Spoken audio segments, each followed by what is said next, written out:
السلام علیکم ورحمۃ اللہ وبرکاتہ۔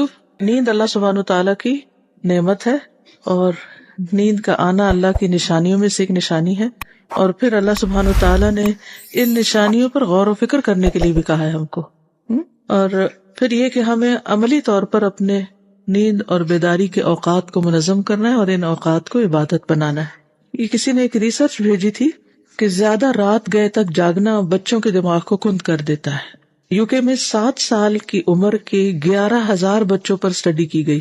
7 سال کی عمر کے 11,000 بچوں پر یہ ٹیسٹ کیا گیا، اور اس کے بعد یہ بات سامنے آئی، نمبر 1، جن بچوں کے رات کے سونے کے اوقات منظم نہیں ہوتے یا وہ رات کو 9 بجے کے بعد سوتے ہیں، یعنی دیر سے سوتے ہیں، ان کی ریڈنگ اور میتھس میں کم سکور آتے ہیں۔ دوسری بات یہ سامنے آئی کہ نیند کی کمی قدرتی جسمانی ردم کو متاثر کرتی ہے، جس کی وجہ سے ان کی لرننگ کی صلاحیت بھی کم ہو جاتی ہے، یعنی ایبلٹی کم ہو جاتی ہے، ویکنس ہو جاتی ہے، اس میں یہ گراسپ نہیں کر پاتے ہوں گے نا پوری طرح۔ نمبر 3، یہ اثرات مجموعی طور پر لڑکیوں میں زیادہ تھے، مجھے لگتا ہے کہ عورتوں کو سونے کی زیادہ ضرورت ہوتی ہے۔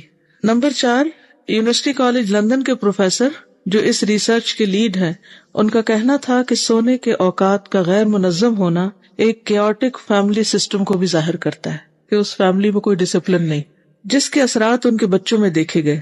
لیکن ان فیکٹرز کو نکال کر بھی سونے کے اوقات کے اثرات بہرحال باقی رہے، یعنی ان کا گھر کا سسٹم جو بھی ہے، لیکن اس میں جو بھی کیاس ہے، اور اگر ان کا کوئی ڈسپلن نہیں ہے اور ان کی زندگی کا کوئی محور مقصد فوکس نہیں ہے، بس وہ اپنی خواہشات پہ جی رہے ہیں، تو بھی جو نیند کی کمی کے اثرات ہیں وہ بہرحال ان کے بچوں پر ہوتے۔ نہ صرف یہ کہ نمبر کم آتے، بلکہ مزاج و شخصیت پر بھی بہت اثرات پڑتے، کیونکہ جس شخص کی نیند پوری نہیں ہوتی وہ کیا ہوگا، اریٹیٹڈ ہوگا۔ جب اریٹیٹڈ ہوگا تو کوئی اس سے چھوٹی سی بات بھی پوچھے گا تو اس کا جواب کیا ہوگا، ریئیکشن کیا ہوگا، سیدھا جواب نہیں ملے گا، اس کے اندر قوت برداشت ہی نہیں ہوگی۔ قوت ہے نا، قوت برداشت کے لیے بھی قوت چاہیے نا، برداشت کرنے کے لیے بھی آپ کو ایک ہمت چاہیے، ورنہ آپ بات بھی برداشت نہیں کر سکیں گے تو زندگی کے بڑے بڑے بوجھ کیسے برداشت کر سکیں گے، پھر تو کچھ آسان نہیں ہوگا۔ پنجابی میں ایک لفظ ہوتا ہے چنک کر بولنا، سنا کبھی؟ کس کو پتا ہے چنک؟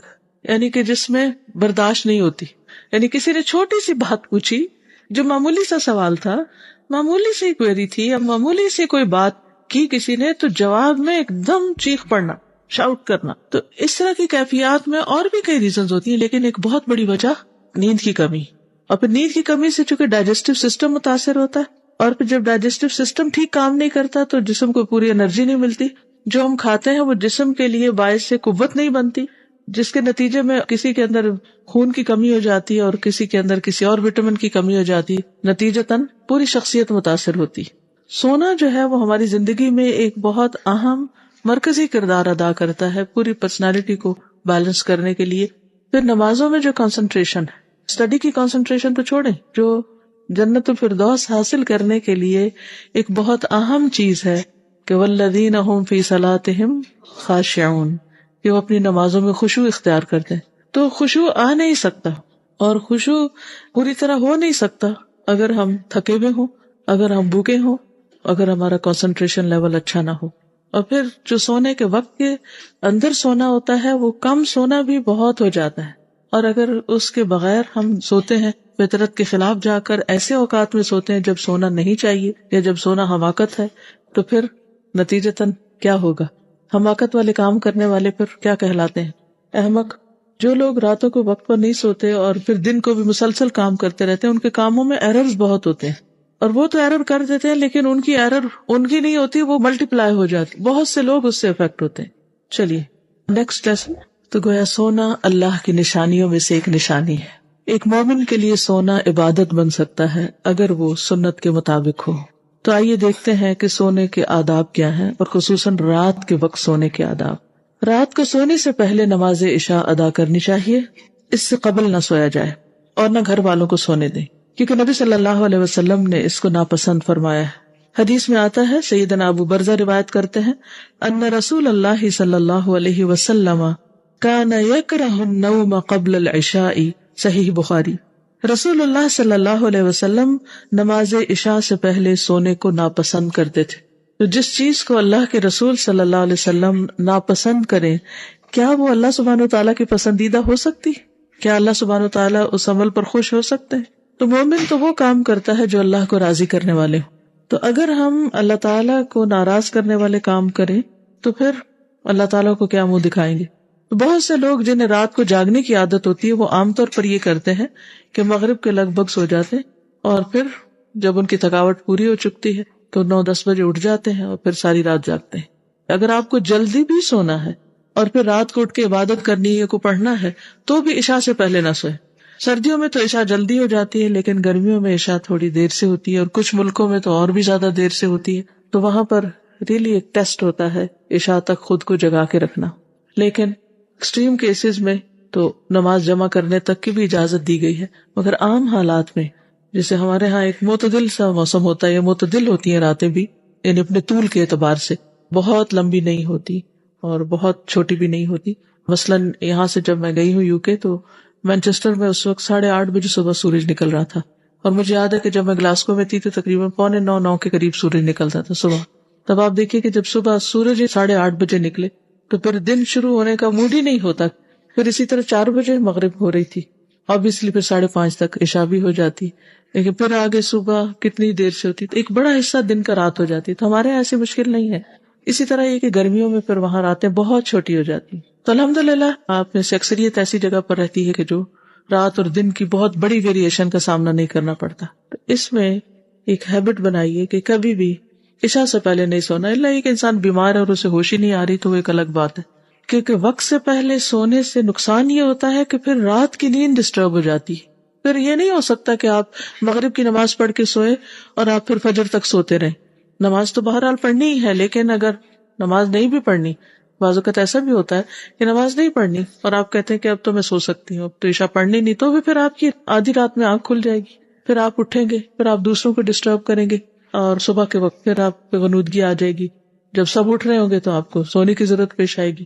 تو ایسے میں پھر وہی مسائل جنم لیں گے جن کا ہم نے کل ذکر کیا تھا، تعلقات کی خرابی اور اینٹی سوشل ہونا اور طبیعت کے اندر ایک اریٹیشن کا پیدا ہو جانا، قوت برداشت کا کم ہونا وغیرہ وغیرہ. باقی نقصان تو جو ہے سو ہے. سب سے بڑی بات یہ کہ نبی صلی اللہ علیہ وسلم نے اس کو ناپسند کیا. تو جب شدید بھی سونے کو دل چاہے تو فوراً سوچے کہ اگر اس وقت اللہ کے رسول صلی اللہ علیہ وسلم میرے گھر میں ہوں اور وہ مجھے دیکھ رہے ہوں تو کیا میں جرأت کروں گی بستر کی طرف جانے کی؟ کبھی بھی نہیں. کبھی ماں باپ کے ڈر سے ہم نہیں جاتے بستر کے قریب، یا کسی بڑے کے یا کسی مہمان کی وجہ سے یا کسی اور وجہ سے. تو جس کسی کی وجہ سے بھی ہم نہیں سوتے تو اس سے زیادہ حقدار ہیں اللہ کے رسول صلی اللہ علیہ وسلم کہ ہم ان کے کہنے پر عشاء سے پہلے نہ سوئیں. پھر نماز وتر کا اہتمام کرنا. وتر رات کی آخری نماز ہے. تہجد کے لیے بیدار نہ ہونے کا اندیشہ ہو تو وتر پڑھ کر سوئیں. سیدنا جابر رضی اللہ عنہ سے روایت ہے کہ رسول اللہ صلی اللہ علیہ وسلم نے فرمایا، من خاف اللہ یقوم من آخر اللیل فلیوتر اولہ. صحیح مسلم. جسے اندیشہ ہو کہ وہ رات کے آخری حصے میں نہیں اٹھ سکے گا تو وہ رات کے پہلے حصے میں ہی نماز وتر پڑھ لے. اب آپ سوچ رہے ہوں گے کہ ہم تو سونے کی بات کرنے جا رہے تھے تو یہ نمازوں کا ذکر کہاں سے آ گیا؟ عشاء کا ذکر، وتر کا ذکر، اس کا سونے سے کیا تعلق ہے؟ تو آپ بتائیں گے کیا تعلق ہے سونے سے؟ اگر ہم سونے کو عبادت بنانا چاہتے ہیں تو عشاء کی نماز پڑھے بغیر سونا عبادت پھر کیسے ہوگا؟ اور رات کا آغاز ہی ہم نبی صلی اللہ علیہ وسلم کے حکم کی خلاف ورزی سے کر لیں تو پھر عبادت کہاں سے ہوگی؟ یعنی جو شخص نماز عشاء پڑھے بغیر سو جائے یا وتر پڑھے بغیر سو جائے اور صبح اٹھنے کی نیت بھی نہ ہو، صرف فرض پڑھ کے سو جائے، تو کیا اس کی رات کی نیند عبادت بن سکتی؟ نہیں. ٹھیک ہے. تو کسی بھی کام کے کرنے سے پہلے اس سے جو فرائض ہیں یا واجبات ہیں یا سنتیں ہیں یا مستحب امور ہیں ان سب کو کرنا ضروری ہے. ٹھیک ہے. پھر ہے جلد جاگنے کے لیے جلد سونا. صبح جلد جاگنے کے لیے نماز عشاء کے بعد سونے میں تاخیر نہ کریں اور غیر ضروری باتوں سے پرہیز کریں. عشاء کی نماز کے بعد ذکر الہی، علمی گفتگو، دینی مذاکرہ یا گھر والوں سے ضروری بات کے لیے جاگا جا سکتا ہے. ایسا نہیں ہے کہ بالکل جاگنا منع ہے یا اگر کوئی جاگ رہا ہے تو غلط کر رہا ہے یا کوئی حرام کام کا مرتکب ہو رہا ہے. ایسا نہیں ہے. اس میں اصل چیز کیا ہے کہ مفید کام ہو جو بھی کوئی کر رہا ہو. کیونکہ خاص طور پر اگر عشاء جلدی ہو رہی اور مرد حضرات جیسے انہیں جماعت سے نماز پڑھنی تو وہ اگر 7 بجے ہی نماز پڑھ کے گھر آ گئے اور سورج صبح 7 بجے نکل رہا ہے تو وہ 7 بجے بیڈ میں شاید نہ جا سکیں. اب انہیں اگر 10 بجے سونا فار ایگزامپل تو 7 سے 10 کا ٹائم ٹیلی ویژن کے آگے نہیں گزارے یا بازاروں میں گھوم پھر کے نہیں. اللہ کہ کوئی شدید ضرورت ہو، اس وقت کیا کرے؟ کوئی بھی مفید کام کرے. جیسے مثلا اسٹوڈینٹس ہیں، طالب علم ہے، اپنی اسٹڈیز کریں. اسی طرح اگر باقی افراد ہیں تو ان کو بھی اس وقت میں اپنی فیملی کے ساتھ بیٹھ کر کچھ علمی مذاکرہ کرنا چاہیے. علمی مذاکرے میں دینی تعلیم بھی ہو سکتی ہے، یا اس کے علاوہ بھی کچھ پڑھائی ہو سکتی ہے، بچوں کے ہوم ورک وغیرہ ہے، یا کوئی بھی مفید کام کیا جا سکتا ہے. سیدنا ابو برزہ کہتے ہیں ان رسول اللہ صلی اللہ علیہ وسلم کان یکرہ النوم قبل العشاء والحدیث بعدها. رسول اللہ صلی اللہ علیہ وسلم نماز عشاء سے پہلے سونا اور نماز کے بعد باتیں کرنا ناپسند فرماتے تھے.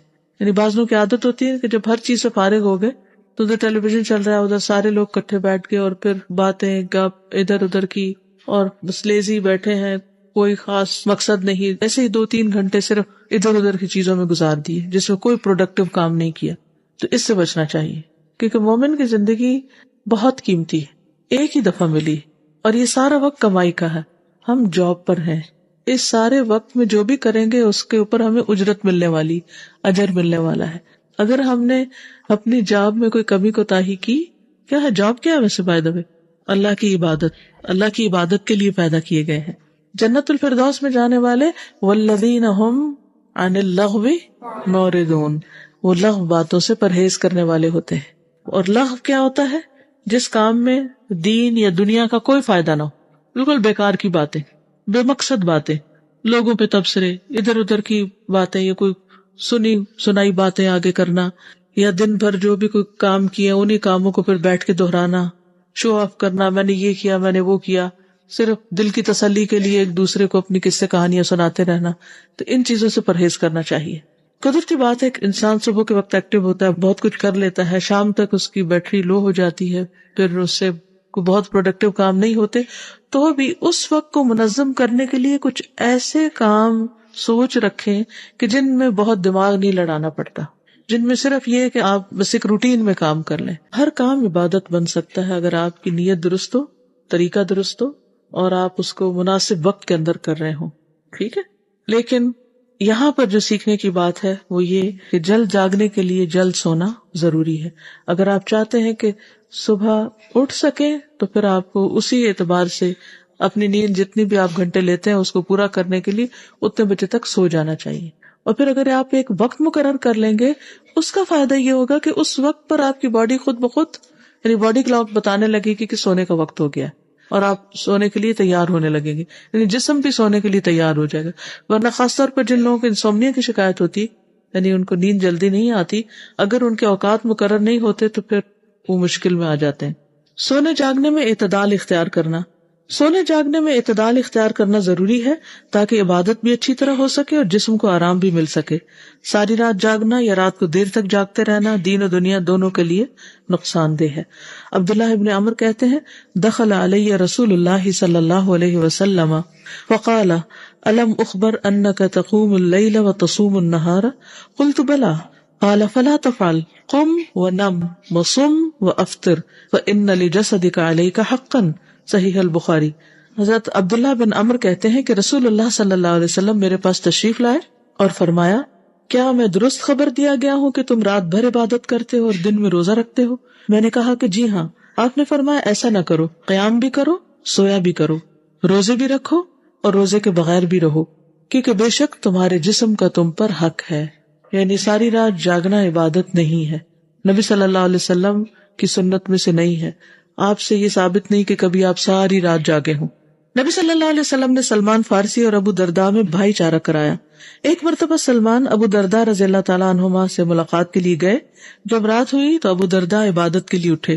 سلمان نے کہا ابھی سو جاؤ. تھوڑی دیر کے بعد ابو درداء پھر عبادت کے لیے اٹھے تو سلمان نے کہا ابھی سو جاؤ. پھر جب رات کا آخری حصہ ہوا تو سلمان نے کہا اب اٹھ جاؤ. چنانچہ دونوں نے نماز پڑھی.